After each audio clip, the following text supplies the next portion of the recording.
Hi parents. இந்த inhaler அதாவது puff மருந்தை சிலர் வந்து உங்கள் குழந்தைங்களுக்கு யூஸ் பண்ணியிருப்பீங்க, பர்சனலாகவும் யூஸ் பண்ணியிருப்பீங்க, ஆர் சிலர் கேள்வியும் பட்டிருப்பீங்க.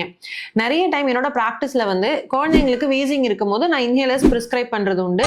பட் எடுத்த உடனே பேரண்ட்ஸ் என்ன சொல்லுவாங்கன்னா, நோ டாக்டர், பஃபெல்லாம் கொடுக்கவே கொடுக்காதீங்க, அது வந்து அடிக்ஷன் ஆகிடும், அதுவே என் குழந்தைக்கு பழகிரும், இல்லை ரொம்ப வருஷம் கழிச்சு இதனால் சைட் எஃபெக்ட்ஸ் வந்துடும் அப்படின்ற மித்தை வந்து ரொம்பவே ஸ்ட்ராங்காக பிலீவ் பண்ணிட்டு இருக்காங்க. ஸோ அதனால தான் இந்த வீடியோ. ஸோ நான் வந்து இதை ரொம்ப கிளியராக ரொம்ப சிம்பிளா சொல்லணும் அப்படின்னா, நீங்க இந்த பஃப் மெடிசனோட மருந்தை பார்த்துக்கிட்டீங்கன்னா லீவோசால்பியூட்டமால் அப்படின்னு எழுதியிருக்கும். ஸோ உங்களுடைய குழந்தைக்கு நீங்க கொடுக்குற காஃப் சிரப்பை நீங்க எடுத்து பாருங்களேன், அதுலயும் லீவோசால்பியூட்டமால் எழுதியிருக்கும். அப்புறம் என்ன டாக்டர் டிஃபரன்ஸ்ன்னு கேட்குறீங்களா? அந்த மெடிசன் அதாவது சிரப்ல இருக்கக்கூடிய மருந்தோட இது 100 டைம் கம்மியான டோசேஜ்ல தான் பவுடரி ஃபார்ம்ல இருக்கு.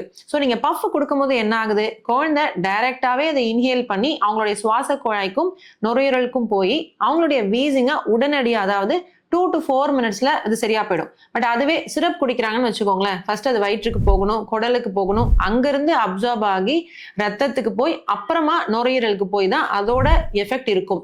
நுரையீரலை மட்டுமா அது வேலை செய்ய போது, குழந்தையோடைய பிரெயின், குழந்தையோட ஹார்ட், கிட்னி, அந்த மாதிரி எல்லா ஆர்கன்ஸ்லையும் தேவையில்லாம அந்த மருந்தோட வேலை இருந்துட்டே இருக்கும்.